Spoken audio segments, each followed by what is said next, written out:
নমস্কার বন্ধুরা, লাকি কিচেনে আপনাদের সবাইকে স্বাগত জানাই। তো আমি এসেছি আপনাদের সামনে পাকোড়া রেসিপি নিয়ে এসেছি। তো পাকোড়া বলতে আমি কুমড়ো পাকোড়া বানাবো, আলুর পাকোড়া বানাবো, আর এদিকে বেগুন কেটে রেখেছি, বেগুনের পাকোড়া বানাবো। তো পাকোড়ার জন্য লাগবে বেসন। তো আমি বেসন গুলতে লাগবে। তো প্রথমে আমি বেসনটা নিয়ে নিচ্ছি, নেবো চালের গুঁড়ি,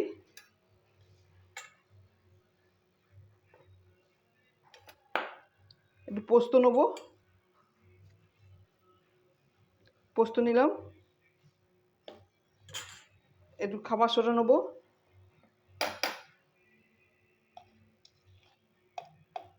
খাবার সোডা নিলাম।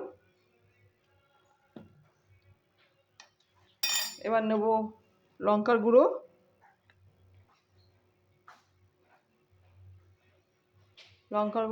একটু হলুদের গুঁড়ো নেব,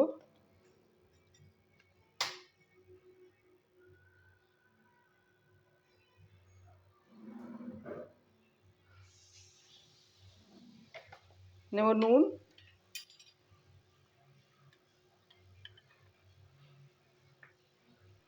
এবার জল দিয়ে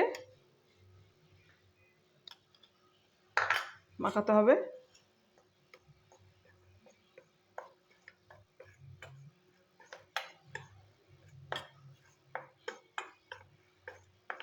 অল্প অল্প জল দিয়ে আমি মাখিয়ে নেবো।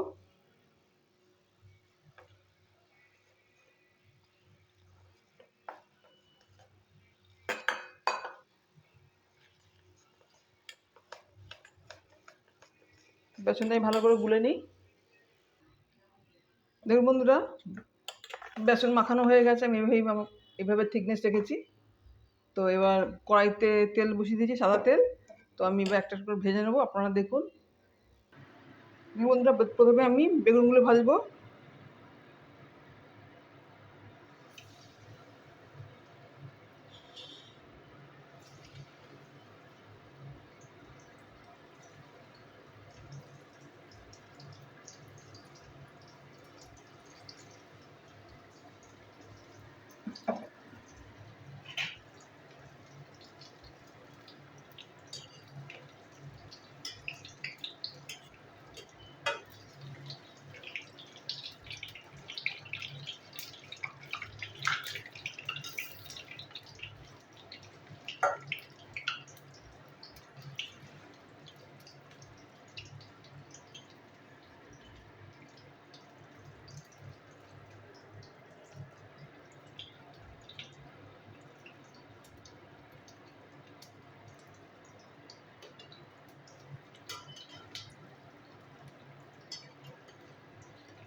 বন্ধুরা, বেগুন ভাজা হয়ে গেছে, বেগুন তুলে নিচ্ছি।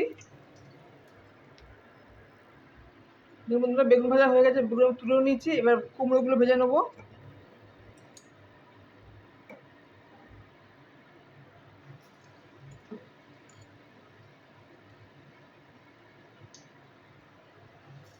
এবার একটা কুমড়ো ভেজে নিচ্ছি আমি। দেখুন বন্ধুরা, কুমড়ো ভাজা হয়ে গেছে, কুমড়ো আমি তুলে নিচ্ছি, তুলে নিলাম। দেখুন বন্ধুরা, কুমড়ো আর বেগুন ভাজা হয়ে গেছে। আমি ভাজবো এবার আলু।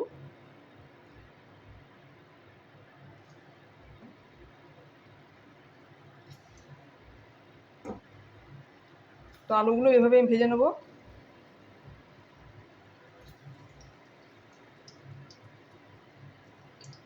নিরামিষের দিন বন্ধুরা, নানান রকম ভাজাভুজি ভালো লাগে খেতে। আর শনিবার। দেখুন বন্ধুরা, আলু ভাজা হয়ে গেছে, আলুটা আমি তুলে নেবো, তুলে নিচ্ছি। দেখুন বন্ধুরা, হয়ে গেছে বেগুন, আলু আর এটা কি কুমড়োর পকোড়া রেডি হয়ে গেছে বন্ধুরা। এবার গরম গরম সার্ভ করার সময় আর ডাল ভাত আর এই পকোড়া হলে আর কিছু লাগবে না। নিরামিষের দিন খুব ভালো লাগবে খেতে। তো বন্ধুরা, আপনারা দেখলেন, ভালো লাগলে অবশ্যই লাইক শেয়ার কমেন্ট করবেন, আমার চ্যানেলকে সাবস্ক্রাইব করবেন, আপনারাও বানাবেন খাবেন। আর ভালো লাগলে অবশ্যই জানাবেন। নমস্কার, টাটা।